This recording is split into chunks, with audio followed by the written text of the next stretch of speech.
My mother screamed, pointing a finger at me and calling me a disgrace for hiding grandfather's will.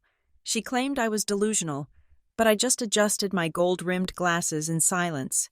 She had no idea the file in the judge's hands was a 400-page forensic report I wrote under a pseudonym revered by the justice system. When she finally paused, the judge looked at her like an insect and delivered a line that froze the entire room. My name is Phyllis Ridgefield, and at 34 years old, I have learned that silence is the loudest sound in a room designed for arguments.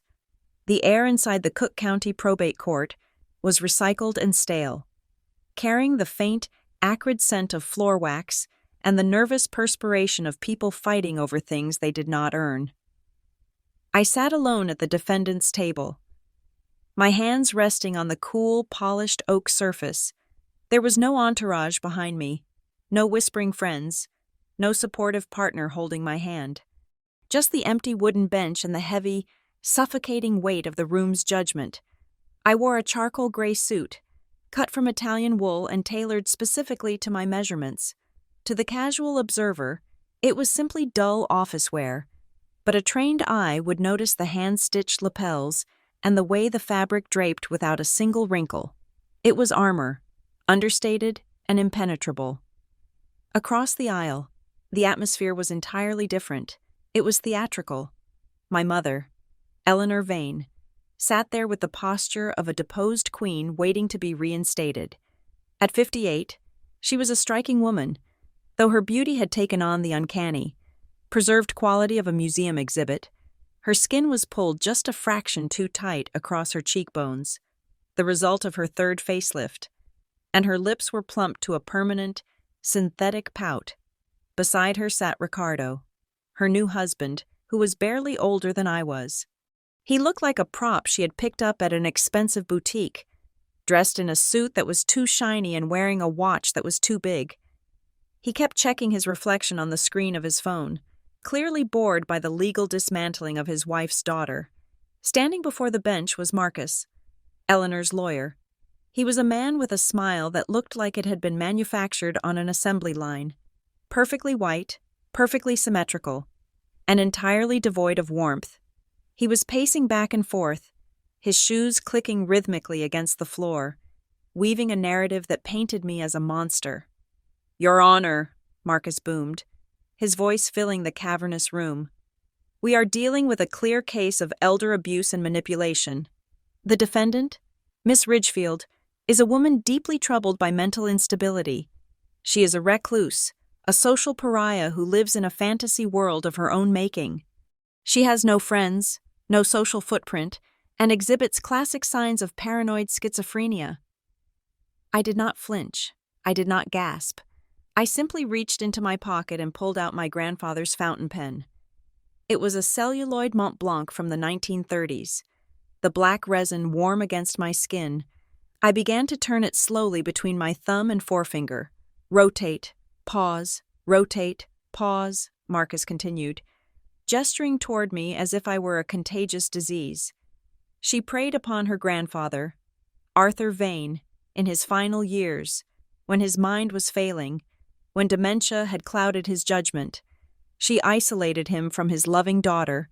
She coerced a confused old man into rewriting his will, cutting out his only child and leaving the entirety of the Vane estate, a collection of rare manuscripts and books valued at over $12 million, to herself. The number hung in the air. $12 million. To Marcus and Eleanor, those books were just lottery tickets waiting to be cashed. They saw dollar signs where I saw history. They saw retirement funds where I saw the soul of Western literature. I looked at Eleanor. She was dabbing at dry eyes with a lace handkerchief, performing the role of the grieving, betrayed daughter. But as our eyes met for a fleeting second, I heard her voice in my head, echoing from a memory 10 years prior. "Look at you," she had sneered, standing in the doorway of my college dorm room. "You are just a useless bookworm. Phyllis, you have no charm, no beauty, no fire. You are a total disgrace. You are not worthy of a single cent of the Vane money." In the courtroom, I remained completely impassive. My face was a blank slate. I focused on the tactile sensation of the pen, the threads of the cap, the smooth barrel. My silence was deliberate, a fortress I had built over decades, but I could feel the energy in the room shifting against me. To them, my lack of reaction looked like guilt. It looked like the catatonic state of the disturbed woman Marcus was describing. "And if the court requires proof of her instability," Marcus said, dropping his voice to a conspiratorial whisper, "we have exhibits." He produced a series of large, blown-up photographs and placed them on an easel facing the judge. They were pictures of my apartment, piles of paper stacked 4 feet high, books scattered across the floor, maps pinned to the walls with red string connecting disparate locations. "This is not the home of a sound mind," Marcus declared. "This is the lair of a hoarder, a woman obsessed with patterns that do not exist." He did not know that the pile of papers on the left was a forensic analysis of a forgery ring in London. He did not know the maps on the wall were tracking the provenance of a stolen Gutenberg Bible. He saw trash. I saw evidence. Then came the final blow. Marcus handed a thick file to the judge. "And here, Your Honor, is a medical evaluation from Dr. Aris Thorne, a psychiatrist who treated Miss Ridgefield 3 years ago. It details her delusions of grandeur and her inability to distinguish reality from fiction." He neglected to mention that Dr. Thorne had lost his medical license 6 months ago for selling prescriptions to addicts, a fact that had not yet made it into the public database but was well known in the shadowy circles I frequented. Judge Henry Blackwell took the file. He was a man carved from granite, known throughout Chicago for his terrifying intellect and zero tolerance for nonsense. He adjusted his spectacles and opened the folder. He read the first page, then the second. He looked up, and his gaze landed squarely on me. His bushy gray eyebrows knitted together in a deep frown. It was not anger I saw in his eyes, but something far worse: disappointment. He looked at me as if he were watching a tragedy unfold, a young life wasted on greed and madness. He saw exactly what Eleanor wanted him to see: a broken, selfish granddaughter who had stolen from the dying. The silence in the room stretched thin, taut as a violin string about to snap. Eleanor saw the judge's expression. She saw the way he shook his head slightly as he turned another page of the fake medical report. Slowly, the mask of the grieving mother slipped. Just for a moment. She looked at me, and the corner of her mouth twitched upward. It was a micro-expression, lasting less than a quarter of a second, but I caught it, a smirk, a cold, victorious smirk that said, "I have won."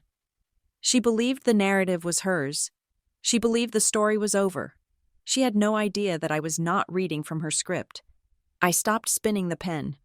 I placed it gently on the table, aligning it perfectly parallel with the edge of the defense file, and waited. As the judge turned the pages of the fraudulent medical report, the sterile, recycled air of the courtroom faded from my senses. It was replaced by a memory so vivid it physically ached: the scent of vanilla and almonds. That was the smell of decaying lignin, the chemical compound found in wood pulp that gives old books their distinct, sweet aroma. It was the perfume of my childhood, the scent of safety, and the only atmosphere in which I had ever truly felt loved. My life as Phyllis Ridgefield effectively began at the age of 6. The year my parents finalized their divorce. It was a Tuesday, I remember, because that was the day the garbage trucks came, and my mother treated me much like the refuse waiting on the curb. Eleanor did not want to be a mother. She wanted to be the wife of a Texas oil tycoon she had met at a gala in Dallas. I was an anchor to a life she was desperate to sail away from. So, she drove me to the sprawling brick estate in the suburbs of Chicago, dropped my 2 suitcases on the porch, and kissed the air next to my cheek. She told me to be a good girl and not to touch anything valuable. Then she got into her convertible and drove away without checking her rearview mirror. I was left with Arthur Vane, to the world. He was an eccentric scholar. But to me, he was a giant made of tweed and tobacco smoke. He was not a man of new money or flashy displays. He was a custodian of history. While other children were learning to navigate the social hierarchy of the playground, I was learning the Dewey Decimal System while they played tag. I sat on a Persian rug in his vast library, surrounded by floor-to-ceiling shelves that held centuries of human thought. By the time I was 10 years old, my education had surpassed anything the local private school could offer. Grandfather did not teach me how to throw a ball. He taught me how to see. He would place a manuscript in front of me and demand that I close my eyes. He taught me to identify the provenance of a document by touch alone. I learned to feel the difference between vellum made from calfskin and parchment made from sheepskin. I learned that paper from the 15th century had a distinct rib texture from the wire sieves used in its production, while modern paper felt dead and flat. He taught me to inhale deeply before opening a book. "Smell it, Phyllis," he would whisper. "If it smells like vinegar, the acetate is degrading. If it smells like earth, there is mold. Every book tells you how it is dying. You just have to listen." Those years were a quiet paradise, interrupted only by the sporadic, hurricane-force returns of my mother. Eleanor never came back to see how much I had grown or to ask about my grades. She came back when the oil tycoon dumped her, or when the Las Vegas blackjack tables turned cold, or when her latest boutique business venture collapsed into bankruptcy. Her visits were always the same. They began with feigned affection and ended with screaming matches in the study. I would sit at the top of the stairs, listening to her demand $20,000, then $50,000, pleading that this time it would be different. Grandfather always gave in, not out of love, but out of exhaustion. He would write the check, and she would vanish again, leaving a trail of cigarette smoke and expensive perfume that lingered for days, contaminating the purity of our library. It was during my teenage years that I realized my grandfather's training had rewired my brain. I did not just see a document, I saw its anatomy. One evening, Grandfather was examining a letter purportedly written by a Civil War general. He was about to purchase it for $5,000. I looked over his shoulder and felt a strange prickling sensation at the back of my neck. It was a visceral reaction, a physical rejection of what I was seeing. "It is a fake," I said. Grandfather adjusted his monocle. "Do not be silly. Phyllis, the provenance is impeccable." "Look at the ink," I insisted, pointing to the loop of the letter Y. The iron gall ink from that period should have bitten into the paper by now, creating a halo of corrosion. This sits on top, and there is a hesitation mark at the start of the signature. The writer stopped to breathe. A man does not hesitate when signing his own name. He bought the letter anyway, just to test me. He sent it to a laboratory in New York. 2 weeks later, the report came back confirming the ink was a modern synthetic blend. Grandfather never questioned me again. From that day on, I became his second pair of eyes, his filter against a world full of frauds. But time is the one thing you cannot authenticate and preserve. 2 years ago, Arthur Vane suffered a minor stroke. It did not take his mind, but it weakened his body, leaving him confined to a wheelchair. That was the signal Eleanor had been waiting for. She swooped in, not with demands for money this time, but with a terrifying performance of maternal devotion. She moved into the guest suite. She fired the nurse and insisted on caring for him herself. The house changed. The stillness was replaced by the blare of her television shows and the constant chatter of her phone calls. And then, the disappearances began. It started small. A silver letter opener from the 18th century, a jade paperweight, a first edition of Dickens that had sat on the third shelf for 40 years. When I confronted her, she called me paranoid. "You are imagining things. Phyllis," she said, her eyes wide and innocent. "You have been cooped up here too long. Maybe you need to see a doctor." She was gaslighting me, planting the seeds of the very insanity plea she was now using in court. I went to my grandfather. It was a rainy Tuesday, much like the day she had abandoned me. He was sitting by the fireplace, a blanket over his legs, staring into the flames. I knelt beside him and told him about the missing books. He looked at me, and I saw a clarity in his eyes that the stroke had not touched. He reached out and gripped my hand with surprising strength. "I know, Phyllis," he rasped. "I hear her on the phone with the dealers. She describes my life's work as inventory. She asks about liquidation value. We have to stop her, I said, tears stinging my eyes. I will call the police. No, he said firmly. She is still my daughter. God help me. But she cannot have the library. She does not see the history. Phyllis, she does not see the souls in those pages. She only sees numbers. She will sell it all to the highest bidder, and the collection will be scattered to the winds. He pulled me closer. You are the guardian now. You must protect the legacy. Do whatever you have to do. When he died 3 months later, the silence in the house was deafening. I stood by his bedside, holding his cooling hand, feeling like the roof of the world had collapsed. Eleanor stood in the doorway.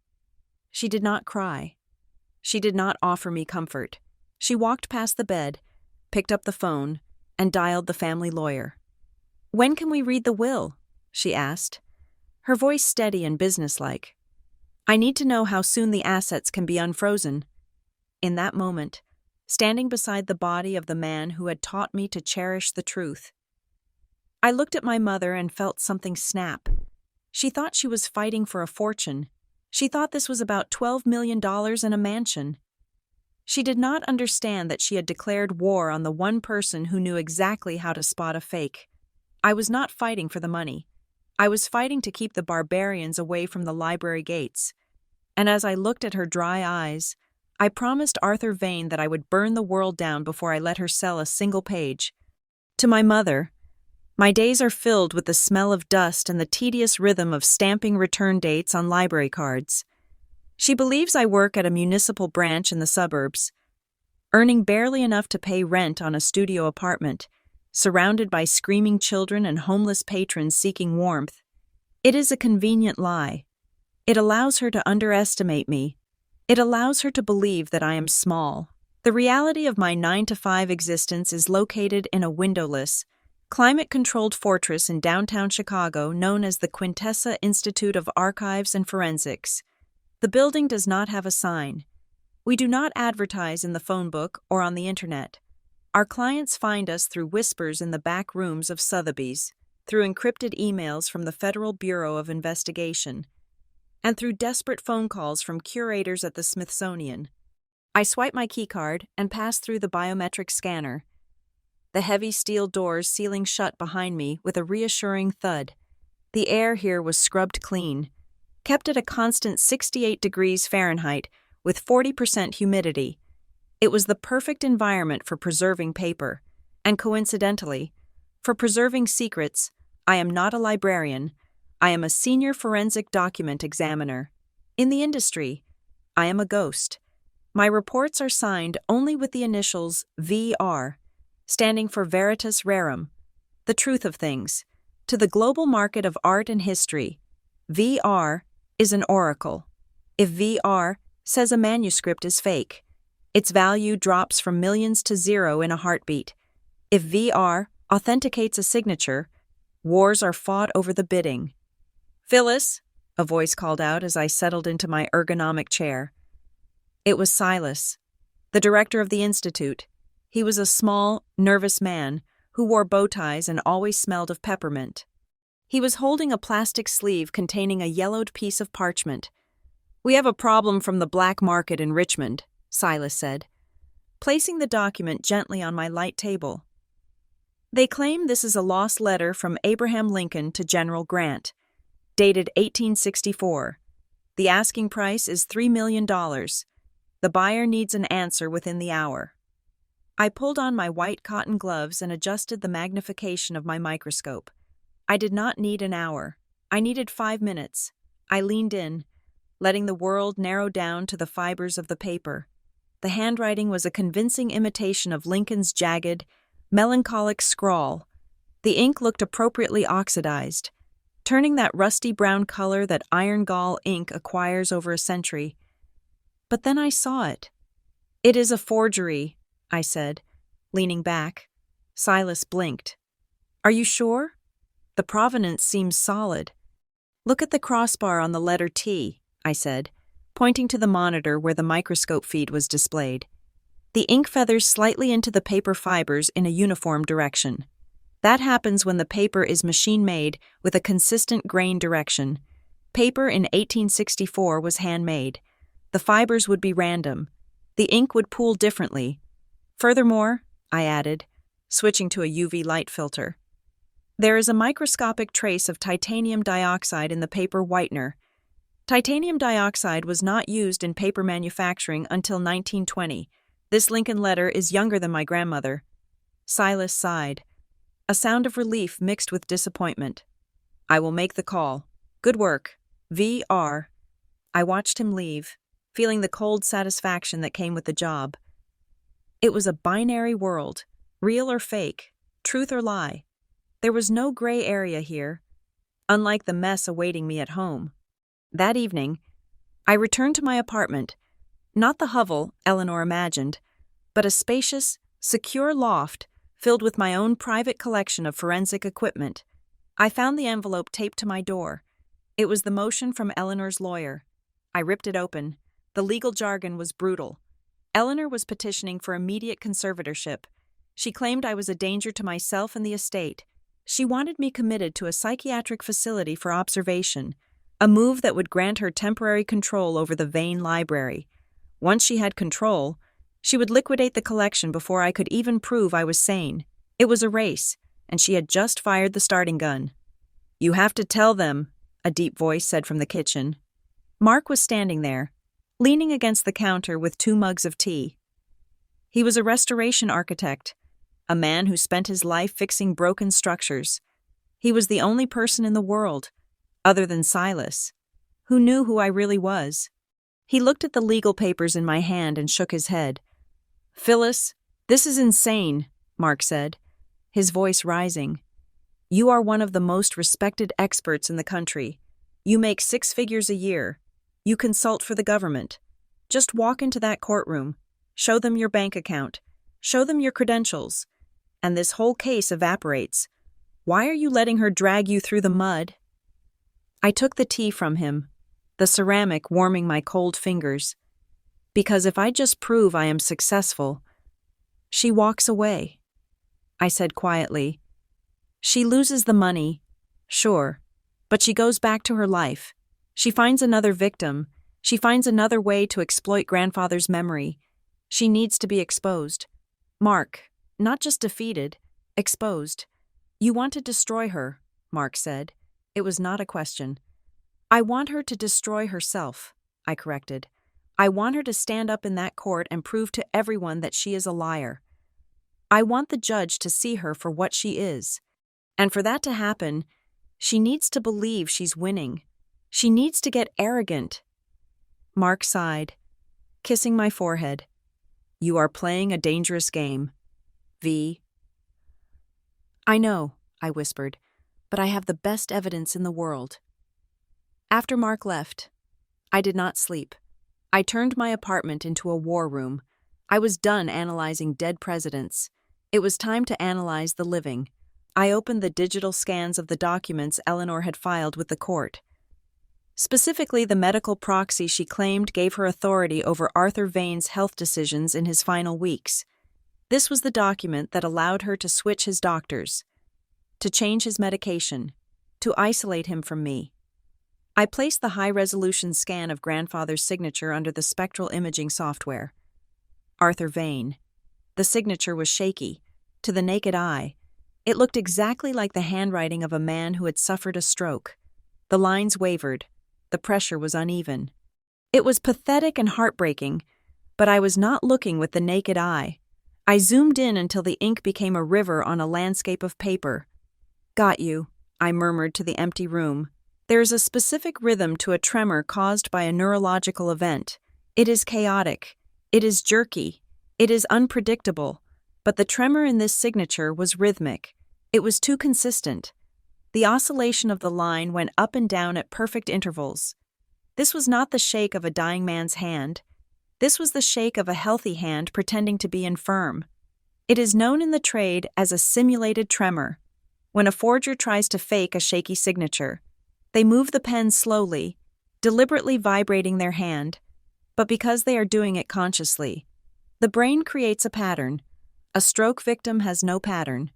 I pulled up a reference sample of my grandfather's actual handwriting from before the stroke, and a sample from the days after. The difference was subtle, microscopic, but to me, it was as loud as a scream. Eleanor had not just bullied him into signing. She had not just coerced him. She had signed it herself. My heart began to hammer against my ribs. This was no longer just a civil dispute over a will. This was forgery. This was fraud. And if I dug deep enough, I suspected I would find that this fake signature was the key that unlocked a much darker door regarding exactly how my grandfather died. I printed the image, my hand trembling not with fear, but with the cold anticipation of the hunt. The trap was set. Now, I just had to wait for the mouse to take the cheese. The first rule of forensic accounting is that desperate people leave the loudest footprints. While my mother and her lawyer were busy painting a portrait of my insanity in the courtroom, I was busy constructing a map of their insolvency. It did not take a warrant to find out that the glamorous life Eleanor Vane projected was a house of cards built on a swamp of high-interest debt. I sat in my apartment, surrounded by the hum of my servers, and watched their financial lives unravel on my screen. I had engaged a private forensic accountant, an old contact from a case involving a bankrupt museum, to do a deep dive into public records and credit reports. The results were pathetic. Ricardo, the aspiring trophy husband, was not just a bored youth. He was a degenerate gambler. He was bleeding money into offshore sports betting sites, specifically on college football. He had lost $40,000 in the last 2 months alone. Eleanor was no better. She was leveraged to the hilt, owing nearly $80,000 to 3 different cosmetic surgery clinics and a staggering amount to a hard money lender known for breaking kneecaps rather than filing lawsuits. They were drowning. That explained the urgency. That explained why they needed the estate settled now. But debt is not a crime. It is just a motive. I needed the crime. I found it in a transaction dated 6 months ago, right when my grandfather was readmitted to the hospital for pneumonia. A rare map, an original hand-colored engraving of the Great Lakes from the mid-18th century, had surfaced at a pawn shop in the South Side. I knew that map. It had hung in the hallway outside grandfather's bedroom for 30 years. I tracked the digital receipt. It had been sold for $2,000 cash, a fraction of its $15,000 value, by a woman matching Eleanor's description. She had stripped the walls while her father gasped for air in an oxygen tent. We have enough to bury them on the theft alone. My lawyer, Claire Holloway, said when I showed her the evidence. Claire was a woman made of iron and tailored silk, the kind of attorney who smiled only when she smelled blood. Not yet, I told her, sliding the papers back into my briefcase. If we hit them with theft now, they will settle. They will plead ignorance or claim it was a gift. I need them to commit perjury. I need them to lie under oath about the medical directive. Claire looked at me over her reading glasses. You are playing a dangerous game. Phyllis, you are withholding evidence. I am curating the truth, I corrected. File the countersuit. Claire, but keep the map in your pocket. Let them think I am just flailing. Eleanor was getting nervous. I could feel it. 2 days after the first hearing, I noticed a gray sedan parked across the street from my building. It was there in the morning, and it was there at night. A private investigator. They wanted dirt. They wanted to catch the crazy spinster acting crazy. So, I gave them a show. I knew the tint on the sedan's windows hid a telephoto lens. When I left my building, I made sure to wear mismatching socks. I walked to the grocery store and stopped in the middle of the sidewalk to argue passionately with a lamppost. I dropped a bag of oranges and let them roll into the gutter. Staring at them with exaggerated tragedy, I could practically hear the shutter clicking from across the street. Let them have their photos. Let Eleanor feel secure in her narrative. The more confident she was, the deeper she would dig her own grave. Once I was sure the investigator had clocked out for the night, I slipped out the back exit, dressed in black, and took a cab to the other side of the city. I had an appointment, unauthorized and off the books, with Dr. Evans. Dr. Evans had been my grandfather's primary care physician for the last decade. He was a decent man, but weak. when I cornered him in the parking lot of his clinic. He looked like a man who had not slept in weeks. "Miss Ridgefield," he stammered, dropping his keys. "I cannot speak to you. The litigation." "I am not here as a litigant," I said, my voice low and steady. "I am here as a granddaughter. I just want to know about the last week. The sedative protocol. Why was the dosage increased to 400 milligrams? That is a dose for a horse. Doctor, not an 80-year-old man recovering from pneumonia." He went pale. He looked around the empty parking lot, sweat beading on his upper lip despite the chill in the air. "It was authorized," he whispered. "We had the directive, the signed order from the proxy. Your mother said he was agitated. She said he was in pain." "My grandfather had a high pain tolerance," I said. "He would never have consented to be snowed under like that. He needed his mind clear." "I have the paperwork," Evans insisted, backing away toward his car. "It is all legal. The signature is there." He drove away, but his fear was all the confirmation I needed. He knew it was wrong, but he had covered his tracks with paper. He just did not know that paper was my native language. Getting the official medical records was difficult for a layman, but for VERR, the shadow expert of the Quintessa Institute, it was a matter of making one phone call to a contact in the hospital's archival department. By midnight, I had the original file on my light table. I bypassed the charts and went straight to the authorization form, the document that gave Eleanor the power to increase the sedative dosage, effectively rendering my grandfather incompetent during the days the will was supposedly rewritten. There was the signature, Arthur Vane. To a jury, it looked perfect. To Dr. Evans, it looked legal. To me, it looked like a crime scene. I switched on the high-intensity backlight. The light blasted through the paper, revealing the density of the ink. I placed a transparent overlay of a genuine signature from my grandfather's checkbook on top of the medical form. They aligned perfectly. "Got you," I exhaled. In the world of handwriting analysis, perfection is the hallmark of a fraud. No human signs their name exactly the same way twice. There are always microscopic variations in spacing, height, and pressure. But this signature matched the checkbook signature down to the millimeter. It was a trace forgery. Eleanor, or perhaps Ricardo, had placed the medical form over a genuine signature on a window or a light box and traced the lines. It was a sophisticated trick for an amateur. But they had made a fatal error. When you trace, you move slower than natural writing. The ink deposits are heavier because the pen lingers longer on the paper. Under my microscope, the lines of the signature looked like bloated arteries, thick and sluggish, lacking the feather-light trails of a swift, confident hand.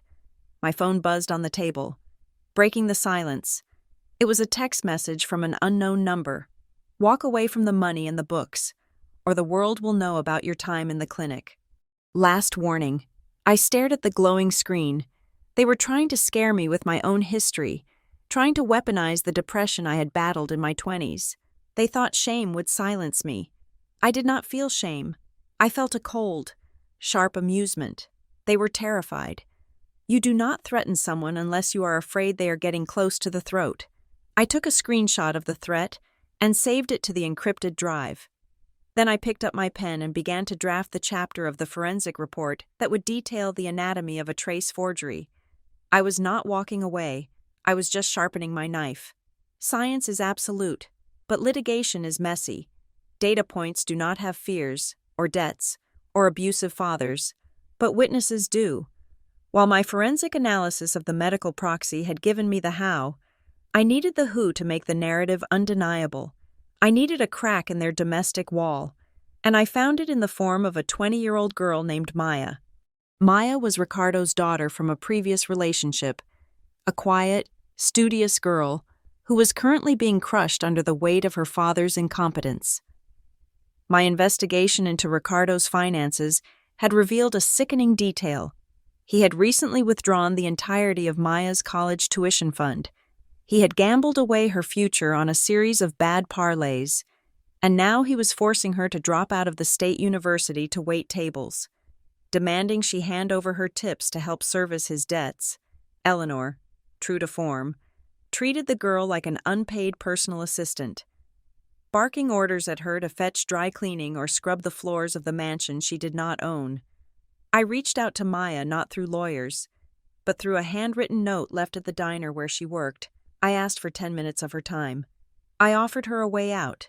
We met at a small, dimly lit coffee shop in Rogers Park, far away from the prying eyes of Eleanor's private investigator. When Maya walked in, she looked exhausted. Her shoulders were slumped, and there were dark circles under her eyes that spoke of sleepless nights and constant anxiety. She looked around nervously before sitting down opposite me. "I cannot be here," she whispered, her hands trembling around the paper cup. "If my dad finds out I am talking to you, he will kill me. He says you are trying to ruin us." "Your father has already ruined you, Maya," I said gently. "He took your education. He is taking your wages. I am not the one stealing your life." She flinched, but she did not argue. She knew it was true. "I do not want to hurt your father." I lied. Or perhaps it was a half-truth. I did not care about Ricardo enough to want to hurt him. I just wanted him out of the way. "But Eleanor is using him, and she is using you. I know you live in that house. I know you hear things." Maya looked down at the table. "I hate her," she said, the words escaping like steam from a pressure valve. "She treats me like dirt. She calls me the help when she thinks I cannot hear." "Tell me what you have seen, Maya." She hesitated, glancing at the door again. Then, the dam broke. "It is all an act," she said, her voice gaining strength. "The grieving widow thing? It is a performance. I hear her in the bedroom, practicing. She stands in front of the mirror and practices crying. She screams at herself to look more pathetic. She times herself to see how long it takes to produce actual tears." I nodded. It was grotesque, but expected. "What else, Maya? Have you seen her with any documents? Any old papers?" Maya's eyes widened. She leaned in closer. "A few weeks ago, before they filed the lawsuit, I went into the study to clean. The door was cracked open. Eleanor was sitting at your grandfather's desk. She had a light box, the kind photographers use. She was tracing something. She had sheets and sheets of scratch paper, and she was writing his name over and over again, Arthur Vane. Arthur Vane. When I walked in, she screamed at me to get out and threw a stapler at my head. My pulse quickened. This was the corroboration. "Did you keep any of the papers?" "I took some out of the trash later," Maya admitted, her voice shaking. "I do not know why. I just thought, maybe if things got bad, I could use them to make her stop being so mean to me. But I am too scared. Phyllis, my dad says if we lose this case, we go to jail. He says I have to lie for them." She began to cry. Silent, terrified sobs. I reached across the table and placed my hand over hers. I did not push her. I did not slap a subpoena on the table. "I am not going to force you to testify, Maya," I said softly. "I do not need you to destroy your family. I just need you to know that you have a choice. You can let them drag you down with them, or you can stand on the side of the truth." I slid my business card across the table. It was heavy, cream-colored cardstock with only my name and a number. "If you decide you want to be free of them, call me. The truth is the only thing that will release you from that house." I left her there. Staring at the card, I did not know if she would call, but I had planted the seed. Now, I needed to make sure that even without her testimony, the scientific evidence was lethal enough to stand alone. I returned to the Quintessa Institute late that night.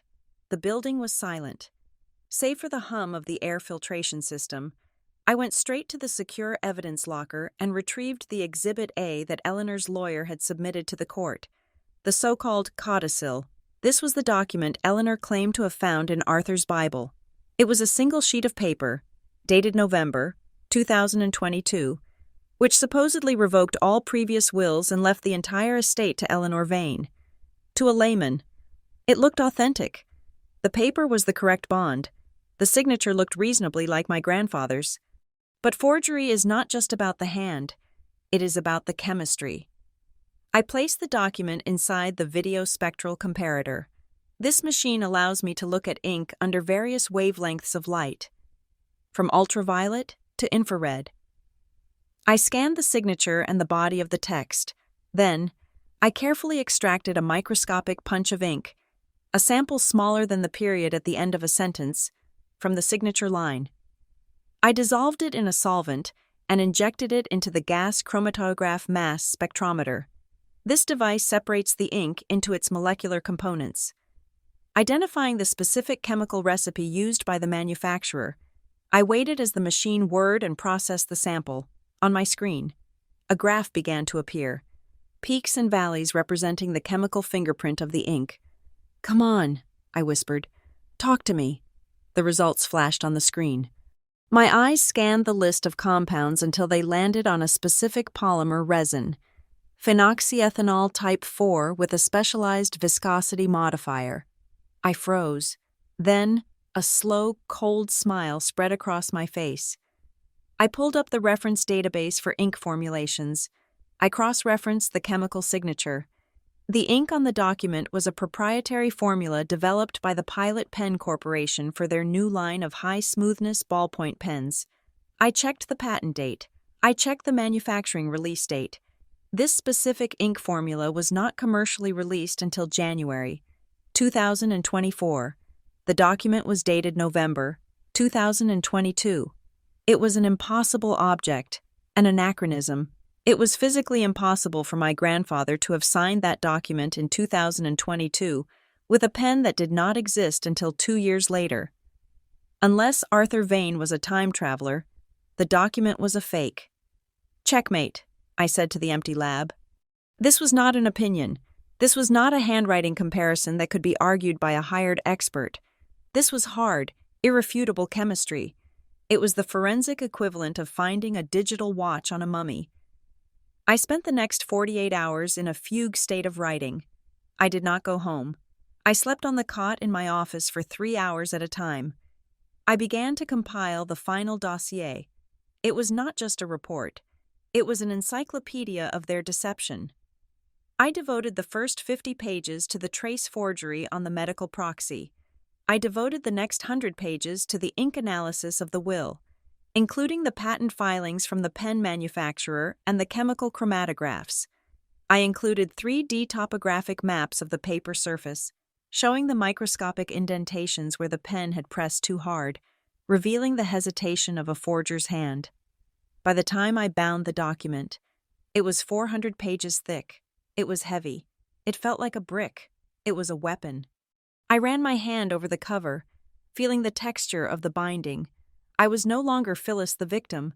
I was VR, the executioner, and I had just signed their death warrant with the ink of truth. I was ready for court. The art of forensic examination is about looking closer than anyone else.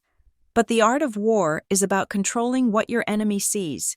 If my 400-page report was my sword, then my appearance at the deposition was my camouflage. I did not wear the tailored Italian suit to the law offices of Marcus, Stone and O'Leary. Instead, I chose a beige cardigan that was 2 sizes too big. Swallowing my frame and making me look shrunken and frail, I skipped my morning coffee to ensure my hands would have a slight, natural tremor. In the bathroom mirror, I applied a subtle touch of gray matte eyeshadow beneath my lower lashes. Not enough to look like makeup, but just enough to suggest weeks of insomnia and malnutrition. I looked like a woman on the verge of a nervous breakdown. I looked exactly like the daughter Eleanor Vane wanted me to be. The conference room was a glass box suspended 40 floors above the Chicago skyline. It was designed to intimidate, with a long mahogany table that reflected the harsh fluorescent lights. A videographer stood in the corner, checking the audio levels on his camera. This was a deposition, a pretrial testimony given under oath, and every stutter, every blink, and every bead of sweat would be recorded for the jury to see. I sat opposite Marcus and my mother. Eleanor looked radiant in a sapphire blue dress that probably cost more than my car. She offered me a pitying smile as I sat down, the kind a predator gives to a wounded animal before the final bite. Marcus did not smile. He opened his laptop and began the assault. "Miss Ridgefield," Marcus started, his voice smooth and dangerously polite. "Let us discuss your living situation. Is it true that you spend the majority of your time alone in your apartment speaking to inanimate objects?" I shrank into my chair, pulling the sleeves of my cardigan over my hands. "I do not think that is a fair characterization," I whispered, forcing my voice to crack. "Please answer the question," Marcus pressed, leaning forward. "Do you or do you not hold conversations with books? Do you believe they talk back to you?" "I catalog them," I stammered, looking down at my lap. "I talk to myself when I work. It helps me focus." "And your grandfather?" Marcus continued, not missing a beat. "Did you isolate him because you believed the books were telling you to? Did you tell him that his own daughter was a threat?" "No," I said, letting a tear leak out of my left eye. I had practiced that in the mirror, too. "He was sick. I was just trying to protect him." "Protect him?" Marcus laughed. A sharp, barking sound. "By keeping him away from his family? By manipulating a senile old man into signing over his fortune to a woman who cannot even maintain eye contact?" I saw Eleanor lean back in her chair. Crossing her legs, she was enjoying this. She was watching me crumble, piece by piece. She saw a broken woman. She did not see that under the table. My pulse was resting at a steady 60 beats per minute. She did not know that I was memorizing Marcus's questioning strategy for my own lawyer. "Claire, to dismantle later, for 3 hours, they grilled me. They asked about my medication history. They asked about the time I fainted in graduate school. They asked about my lack of a husband, implying that my spinsterhood was a symptom of a deep pathology. I gave them vague, non-committal answers. I do not recall. Maybe. I am not sure. I fed their ego. I let them believe they were the smartest people in the room. Finally, Marcus signaled for a break. He reached into his briefcase and pulled out a single sheet of paper. He slid it across the mahogany table toward me. "Look, Phyllis," Marcus said, his tone shifting to a fake, patronizing warmth. "We are not monsters. Eleanor is your mother. She wants you to get help. We are prepared to offer a settlement." I looked at the document. It was a settlement and non-disclosure agreement. The terms were simple. I would withdraw my claim to the estate. I would publicly admit that the previous will was invalid. In exchange, the estate would pay me a monthly allowance of $3,000, and Eleanor would agree not to petition for my involuntary commitment to a psychiatric facility. It was a bribe. It was hush money. I picked up the paper. My thumb brushed the corner. Cotton fiber content. Likely 24 pounds. I held it up to the light, ostensibly to read the text, but my eyes instantly sought out the watermark, Crane's Crest. It was high-quality bond paper, the kind used for important legal instruments. "You have 24 hours to sign," Marcus said. "Take the money. Phyllis, go somewhere quiet. Get the therapy you need. Do not force us to destroy you in court."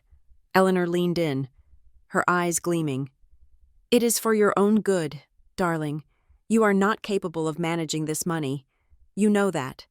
I lowered the paper. I looked at the watermark one last time.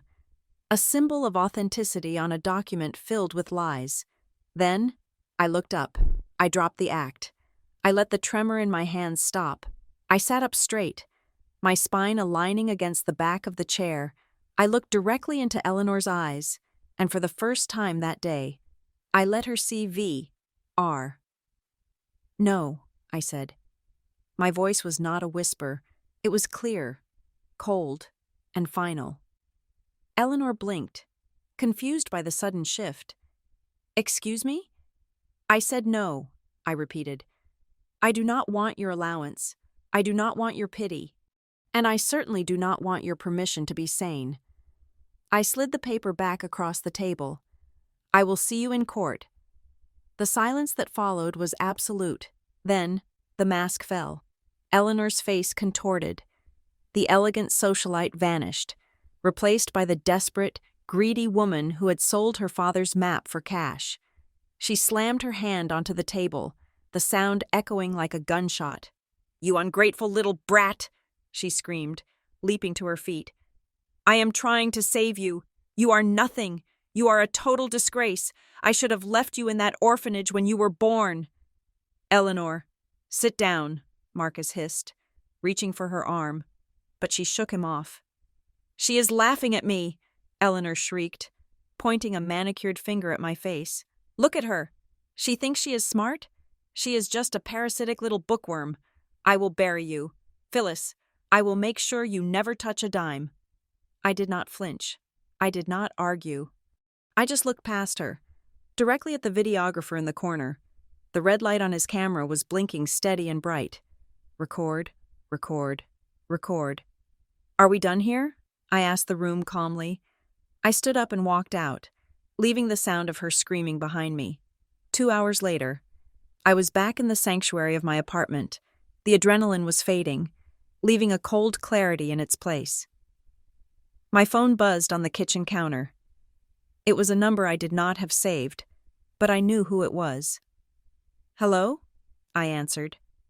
"I have them," a small voice said. It was Maya. "Are you safe?" I asked immediately. "Yes, he is at the casino. She is at the lawyer's office." Maya whispered. "I went into the recycling bin in the study. I found the practice sheets. There are 5 of them. She was trying to get the V right. She kept messing up the loop." I closed my eyes and exhaled a breath I felt like I had been holding for 2 years. This was it. The ink analysis proved the will was physically impossible. The medical records proved the proxy was a trace forgery. But these practice sheets, these were the smoking gun. These showed the intent. They showed the malice. "You are brave, Maya," I said. "Braver than anyone I know." "I am just tired of being afraid," she replied. "I will bring them to your office tomorrow. Just please make sure she cannot hurt me." "I promise," I said. "After tomorrow, she will not be able to hurt anyone." I hung up the phone and walked over to my evidence board. I looked at the timeline I had constructed, the stolen map, the debt, the fake doctor, the impossible ink, and now the practice sheets. The trap was not just set. The jaws were already closing. Eleanor Vane thought she was walking into a courtroom to squash a bug. She had no idea she was walking into an autopsy of her own life. The doors to Courtroom 4 were made of heavy, dark mahogany, designed to make you feel small before you even stepped inside. As I walked through them, the air changed. It became cooler, pressurized, and thick with the scent of floor wax and old anguish. This was Judge Henry Blackwell's domain, a place where the chaotic mess of human life was beaten into the rigid shape of the law. I took my seat at the defense table, placing my hands flat on the cool wood. To my right sat Claire Halloway, my attorney, who looked less like a lawyer today and more like a predator waiting in the tall grass.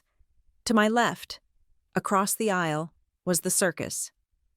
Eleanor arrived 5 minutes late, a calculated move to draw every eye in the room. She wore black, of course, a modest, high-necked dress that suggested mourning, humility, and a fragility that I knew she did not possess. Ricardo trailed behind her, looking uncomfortable in a tie that was knotted too tight. They took their seats, and for a moment, the room was silent. Then, the bailiff announced the arrival of Judge Blackwell. The judge swept in, his black robes billowing, his face set in a permanent scowl. He did not look at me. He did not look at Eleanor.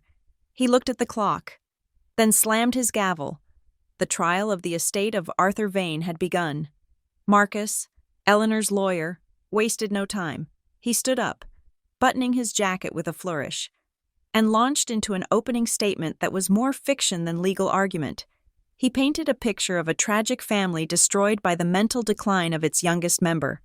He spoke of my instability, my delusions, and my predatory isolation of a helpless old man. "We are here, Your Honor," Marcus said. his voice dripping with faux sincerity. To right a terrible wrong, to restore the legacy of a great man that was hijacked by a confused and troubled mind. He called his first witness. It was not a doctor, it was Mrs. Gable, a housekeeper who had worked for my grandfather for 6 months before being fired for stealing silverware. I watched as she waddled to the stand, avoiding my gaze. "Mrs. Gable?" Marcus asked gently. "During your time at the Vane estate, did you observe Miss Ridgefield's behavior?" "Oh, yes." Mrs. Gable nodded, clutching her purse. She was scary. She would lock herself in the library for days. I heard her screaming at the walls, screaming about people who weren't there, and she wouldn't let poor Mr. Arthur see his own daughter. She told him lies about Miss Eleanor. It was a lie so bold it was almost impressive. I felt a flash of anger, but I pushed it down. I focused on the table in front of me. Wood grain, oak, varnished. I grounded myself. Marcus sat down, looking pleased. Claire stood up. She did not bring a notepad. She did not walk to the podium. She stood right where she was and looked Mrs. Gable in the eye. "Mrs. Gable," Claire said, her voice conversational, almost bored. "You claimed you were fired for schedule conflicts. Is that correct?" "Yes, ma'am," the witness said. "And you have had no contact with Mrs. Vane since then?" "No, ma'am, none," Claire smiled. It was a terrifying expression. "Then can you explain to the court why a cash deposit of $5,000 was made into your personal checking account at Chase Bank at 3 o'clock yesterday afternoon? A deposit made from a branch 2 blocks from Mrs. Vane's hotel?" Mrs. Gable's face drained of color. She opened her mouth, but no sound came out. She looked frantically at Marcus, then at Eleanor. The silence in the room was absolute. I, she stammered. "No further questions," Claire said. Sitting down, the damage was done, but Marcus was a professional. He quickly moved to distract the court, dismissing the witness and calling his star player. "The defense calls Eleanor Vane." My mother rose from her seat. She walked to the witness stand with the grace of a dancer, dabbing at her dry eyes with a tissue before she even sat down. When she took the oath, her voice trembled just enough to sound heartbreaking. For the next hour, I watched a masterclass in manipulation. Eleanor told the judge about her beloved papa. She told stories of a happy childhood that never happened. She described me not as a daughter, but as a changeling, a girl who had inexplicably turned cold and cruel, a girl who hated her own family. "I tried so hard to love her," Eleanor sobbed, looking directly at Judge Blackwell. "But she pushed me away. She pushed everyone away. She wanted Papa all to herself. She wanted his money. I never cared about the money. Your Honor, I just wanted my father back." Tears streamed down her face. Real, wet tears. Maya had been right. She had practiced well. "Mrs. Vane," Marcus said softly, approaching the stand. "You mentioned that you found something important." Eleanor nodded, sniffing. "Yes, last week, I was praying. I picked up Papa's old family Bible, the one he kept on his nightstand. I just wanted to feel close to him, and a piece of paper fell out." She reached into her handbag and pulled out a plastic sleeve. Inside was a single sheet of paper. "It is a codicil," she whispered, "a revision to his will. He must have written it right before he died. He knew, Your Honor, in his lucid moments. He knew he had made a mistake." Marcus took the document and handed it to the bailiff, who passed it up to Judge Blackwell. "This document," Marcus announced, "dated November 22nd, 2022, explicitly revokes all prior wills and grants full executorship and beneficiary status to his only daughter, Eleanor Vane. It is signed and dated by Arthur Vane." The courtroom seemed to hold its breath. Judge Blackwell put on his spectacles. He leaned over the bench, examining the paper under the harsh court lights. He turned it over. He looked at the signature. He looked at the date. My heart hammered against my ribs, but my face remained a mask of stone. I knew every fiber of that paper. I knew the chemical composition of the ink better than I knew my own blood type. But to the judge, right now, it looked like a miracle. It looked like the final wish of a dying man. Blackwell frowned. He looked from the paper to me, and for the first time, I saw doubt in his eyes. The performance was working. The forged medical proxy set the stage. The sob story set the mood, and this document was the nail in my coffin. "The court accepts this into evidence," Blackwell grumbled, placing the sheet on his desk. Eleanor looked down from the stand. Her eyes met mine. The tears were gone instantly, replaced by a cold, hard glint of triumph. She lifted her chin slightly. Her lips did not move, but the message was louder than a scream. "You lose." She thought it was over. She thought the paper was her shield. She did not know that the binder sitting under my left hand, heavy and thick, contained the spectral analysis that would turn her shield into a shackle. I did not look away. I did not blink. I adjusted my glasses, placed my hand firmly on the cover of my forensic report, and waited for my turn to speak. The air in the room was suffocating, heavy with the weight of her lies, but I knew something she did not. Ink never lies, only people do. The silence that followed the prosecution's case was heavy, the kind of silence that usually precedes a burial. Marcus sat back in his chair, unbuttoning his suit jacket, a smug smile playing on his lips. He looked at the jury, then at the judge, confident that he had just painted a masterpiece of victimhood. Eleanor was dabbing her eyes again, maintaining the facade of the grieving daughter who had been forced to expose her own child's madness.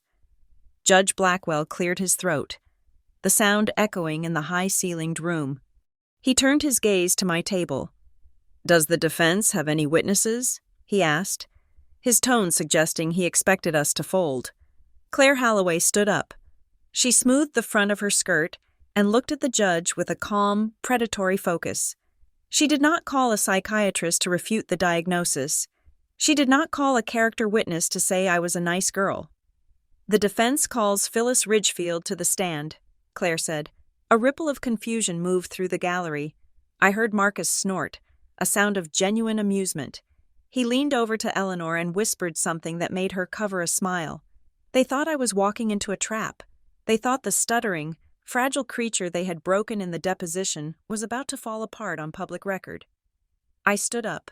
As I did, I let the slouch drop from my shoulders. I buttoned my blazer, not with fumbling fingers, but with precision. I walked to the witness stand, not with the hesitant shuffle of a recluse, but with the steady, measured stride of a woman who has walked through the secure corridors of the FBI headquarters. I took the oath. My voice was no longer a whisper. It was a bell, clear and resonant. Claire approached the stand. She did not treat me like a client. She treated me like a colleague.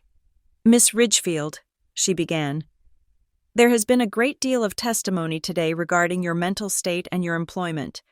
Let us clarify the record. What is your current profession?" I adjusted the microphone, ensuring it was perfectly aligned. I looked directly at Marcus, then at Eleanor. I wanted to see their faces when the lightning struck. "I am the Senior Forensic Document Examiner for the Quintessa Institute of Archives and Forensics," I stated, my diction crisp and professional. "I am also a Level 4 consultant for the Federal Bureau of Investigation, specializing in questioned documents, historical forgeries, and signature authentication. In the industry, I publish under the professional designation VR." The reaction was immediate.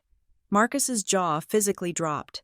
The pen he was holding slipped from his fingers and clattered onto the table. Eleanor froze, her handkerchief hovering halfway to her face, her eyes widening in a mixture of confusion and dawning horror.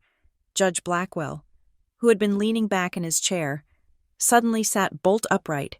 He looked at me, then at the file in front of him, connecting the dots. "The VR?" Blackwell asked, breaking protocol. "The one who authored the paper on the Lincoln diaries?" "That is correct, Your Honor," I replied. "Proceed," the judge said, waving his hand at Claire, his attention now laser-focused on me. "Miss Ridgefield," Claire continued, "did you examine the document labeled Exhibit C The so-called codicil provided by your mother? I did, I said. I performed a non-destructive spectral analysis and a chemical composition test using gas chromatography. And what were your findings? That the document is a crude fabrication, I answered. Marcus jumped to his feet. Objection! The witness is biased. She is the defendant. Overruled, Blackwell barked without looking at him. The witness has established herself as an expert in this specific field. I want to hear the science. Sit down, counselor. I turned to the bailiff. I have a digital presentation of the microscopic analysis. May I have permission to connect to the courtroom display? The judge nodded. I plugged my tablet into the HDMI cable on the witness stand. The large monitors mounted on the walls flickered to life.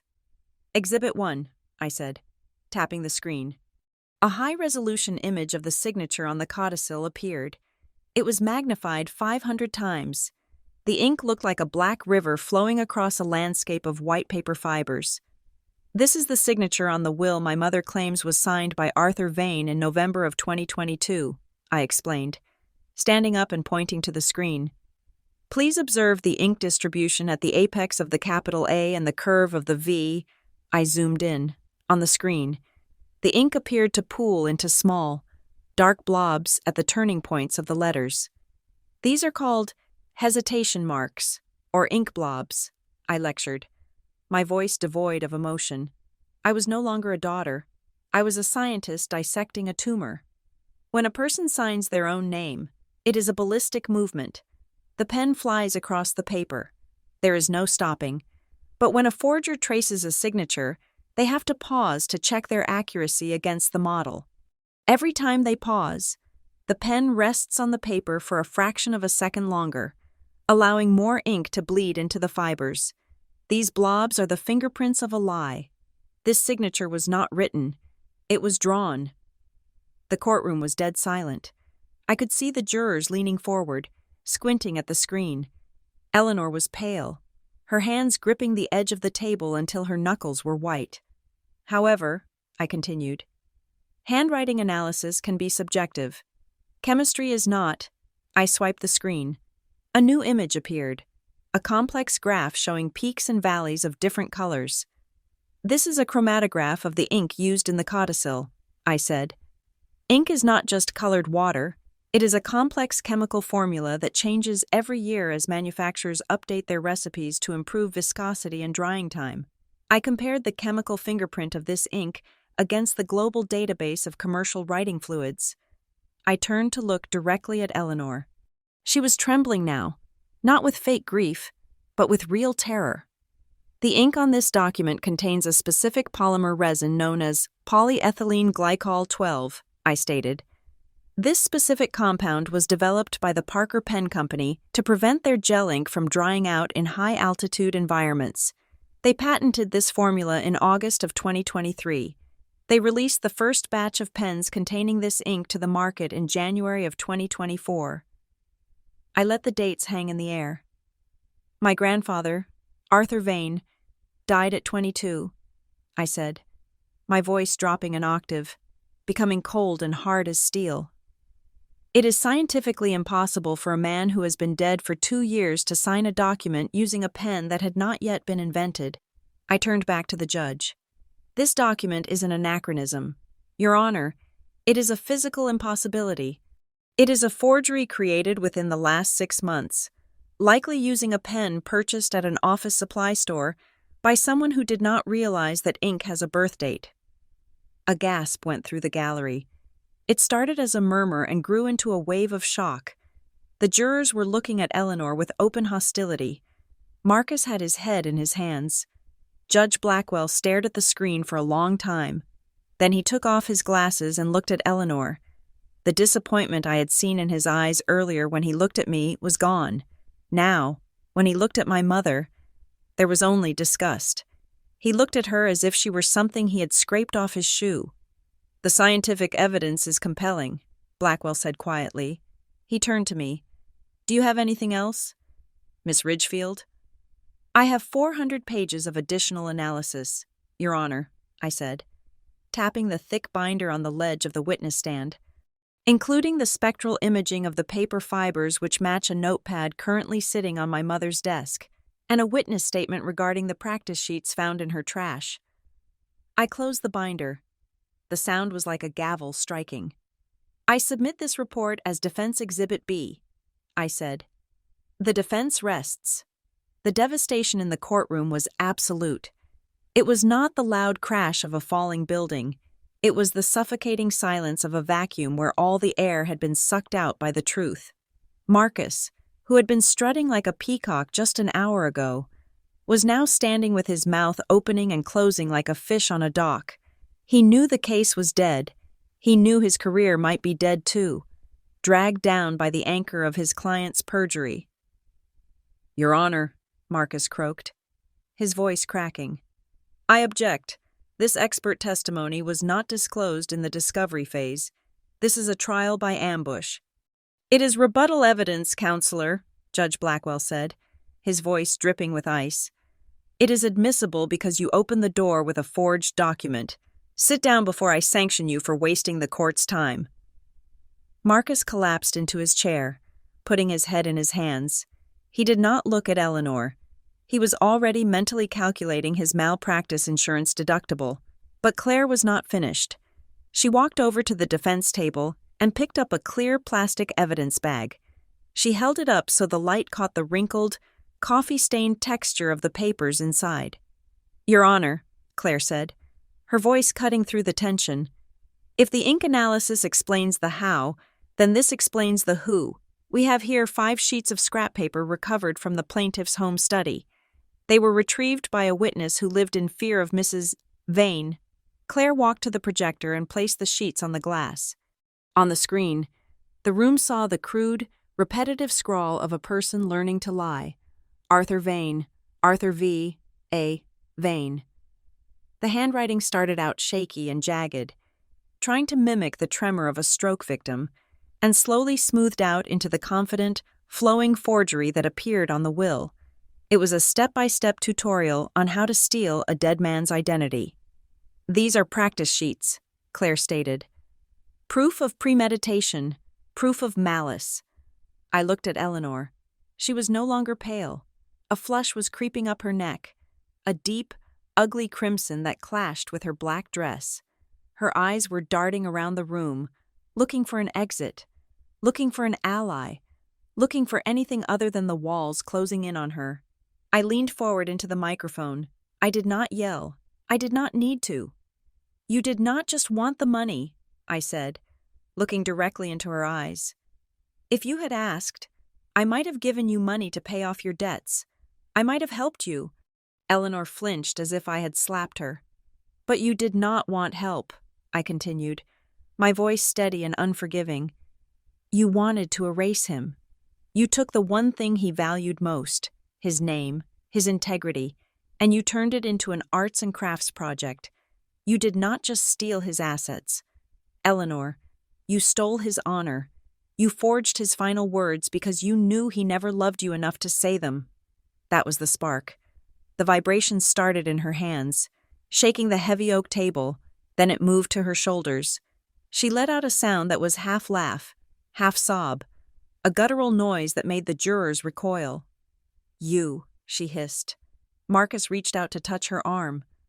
"Eleanor, do not—" She shoved him. It was not a gentle push. She slammed her hands into his chest with enough force to knock his chair backward.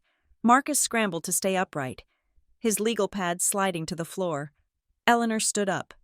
The carefully constructed mask of the grieving socialite shattered into 1,000 pieces. Her face was contorted, the muscles twisting into a rictus of pure, unadulterated rage. The tears she had faked earlier were gone, replaced by veins bulging in her forehead. "You shut up!" she screamed at her lawyer. "You useless, incompetent idiot! I pay you $500 an hour to sit there and let this little rat humiliate me?" "Order!" Judge Blackwell bellowed, reaching for his gavel. "Mrs. Vane, sit down immediately." She spun around to face the judge, her eyes wild. "Don't you tell me what to do, you senile old bat. How much did she pay you, huh? How much did that little freak pay you to side with her? I know how this works. I know everyone has a price." The bailiffs were moving now. Two large men stepping away from the walls, hands resting on their belts, but Eleanor was too far gone to notice. She turned her fury back to me. She looked at me with a hatred so pure it felt like physical heat. She pointed a finger at me, her nail polish chipped, her hand shaking violently. "She's a total disgrace," she screamed, her voice shredding in her throat. "Look at her. She's lied her whole life." The words echoed off the mahogany paneling. The stenographer stopped typing, her hands hovering over the keys, her mouth open in shock. "She thinks she is so special," Eleanor shrieked, spitting as she spoke. "She thinks she is better than me because she reads books. She is nothing. She is a parasite. I gave her life. I should have flushed it down the drain." She grabbed the pitcher of water on her table and hurled it. It missed me by 3 feet, smashing against the front of the witness stand, sending shards of glass and water spraying across the court reporter's station. "Mrs. Vane," Blackwell roared, standing up, his face thunderous. "Bailiffs, restrain her! Get off me!" Eleanor yelled as the officers grabbed her arms. She kicked out, her high heel catching the edge of the table. "I am Eleanor Vane. You cannot touch me. This court is a joke. My daughter is a mental patient. Look at her. She is staring at nothing. She is crazy." I sat perfectly still.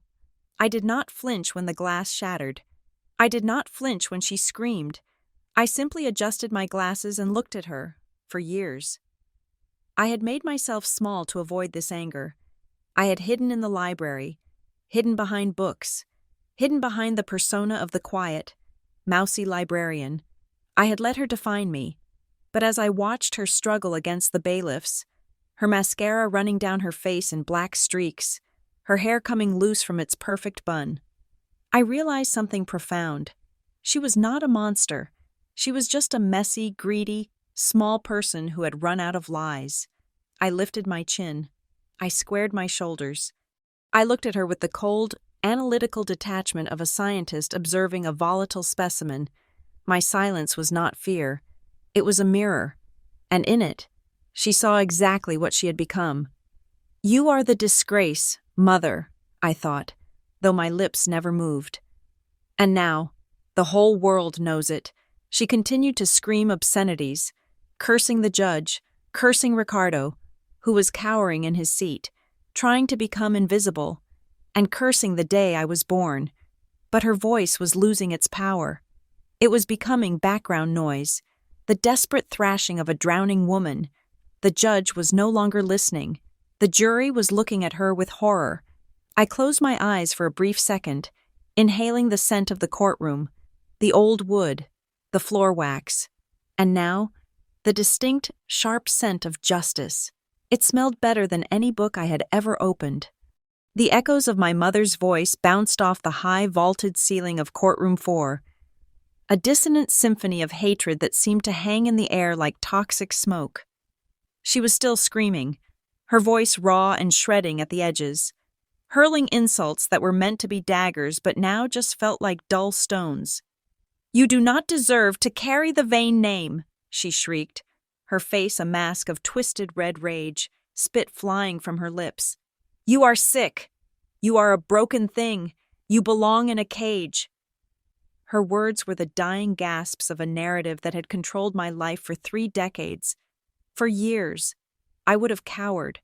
I would have believed her. I would have let her define my reality. But today, standing in the witness box with my back straight and my hands steady, I watched her unravel with a sense of detached pity.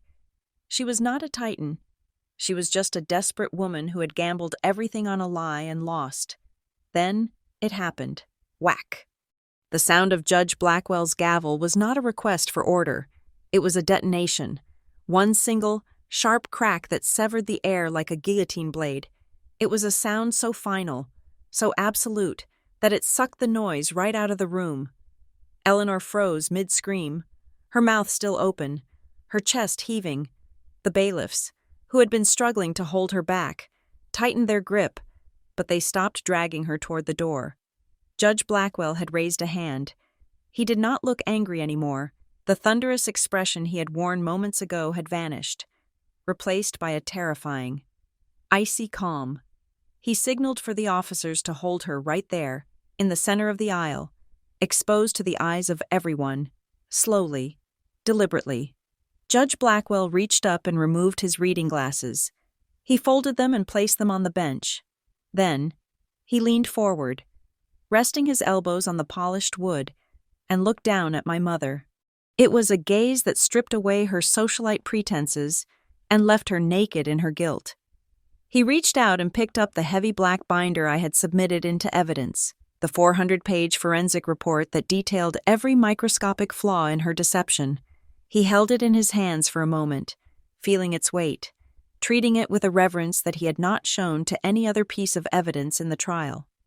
"Mrs. Vane," the judge said. His voice was low, a deep rumble that vibrated through the floorboards, commanding absolute attention. "You stand before this court, and you call your daughter a disgrace? You call her incompetent? You claim she lacks the capacity to understand the reality of this world?" Eleanor blinked, her breathing jagged. She tried to muster some of her old defiance, but it withered under his stare. "Your Honor, she is unwell. She lives in a fantasy." Judge Blackwell shook his head slowly. He opened the binder to the title page. "For the past 10 years, the judge continued, his voice rising in volume, filling the room with his authority, "I have presided over hundreds of cases involving fraud and forgery. I have relied on the technical manuals and white papers of a specific forensic expert to guide my rulings. I have studied the work of an analyst known only as VR. I have often sat in my chambers and wondered who possessed the intellect to spot the details that every other expert missed. I wondered who was the genius behind that pseudonym." The air in the room shifted. The jurors turned their heads to look at me. Claire, my lawyer, allowed herself a small, proud smile. Judge Blackwell closed the binder with a soft thud. He pointed a long, gnarled finger directly at me. "Your daughter is not a disgrace, madam," he declared, his voice ringing with the force of a verdict. "She is the only person in this entire room who knows how to write the word truth. While you were busy practicing how to forge a dead man's name, she was busy becoming the most respected mind in the American judicial system regarding document authentication." He turned his gaze back to Eleanor, and his eyes narrowed. "You attempted to weaponize this court to steal an inheritance. You attempted to use the law to abuse a brilliant woman, and you did it with a clumsiness that insults the intelligence of this bench." Eleanor went limp in the bailiff's grip. The fight drained out of her legs. She looked at the judge, then she looked at me, and for the first time, she saw the walls of her prison closing in. "Based on the irrefutable scientific evidence presented here today," Judge Blackwell announced, "evidence of gross fabrication, trace forgery, and chemical anachronism, I am not only dismissing your petition for conservatorship with prejudice, but I am also invalidating the document known as the codicil." He paused, and the silence was deafening. He looked over at the court-martial standing by the exit. "Furthermore," the judge said, his voice hard as iron, "I am ordering the immediate arrest of Eleanor Vane and her husband, Ricardo Vane, on charges of conspiracy to commit fraud, forgery of a legal instrument, and perjury before a superior court." The gallery erupted in gasps. Ricardo, who had been trying to shrink into his chair, let out a pathetic yelp as 2 officers moved in on him. He didn't even try to run. He just slumped, burying his face in his hands. But I watched my mother. The bailiff behind her pulled her arms behind her back. I heard the distinct, metallic click-click of the handcuffs engaging. It was a sound sharper than the gavel. It was the sound of consequences finally catching up to a lifetime of entitlement. Eleanor did not scream this time. She was too stunned. As the cold metal bit into her wrists, she looked up.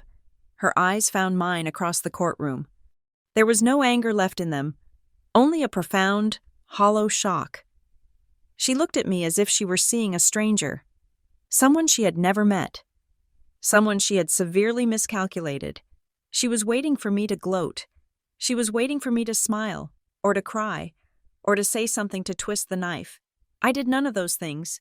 I simply reached out and closed the file on the table in front of me. I aligned the edges of the paper with the edge of the desk. I stood up, smoothing the front of my blazer. I nodded once to Judge Blackwell, a professional acknowledging a professional.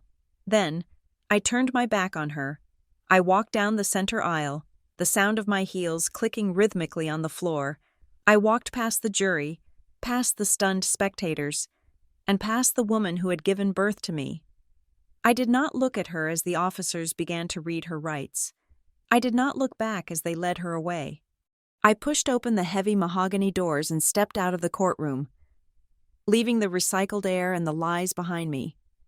I stepped into the hallway where the light was bright and clean. I was VR. I was the keeper of the truth, and for the first time in my life, I was free. The screen fades to black. Thank you so much for listening to this story. I hope you enjoyed this journey of justice and vindication. Please take a moment to comment down below and let us know where you are listening from.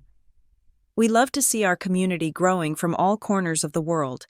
If you enjoyed this story, please make sure to subscribe to the BitterSweet Drama Stories channel, like this video, and hit that hype button to help this story get recommended to more people who need to see that the truth always wins in the end.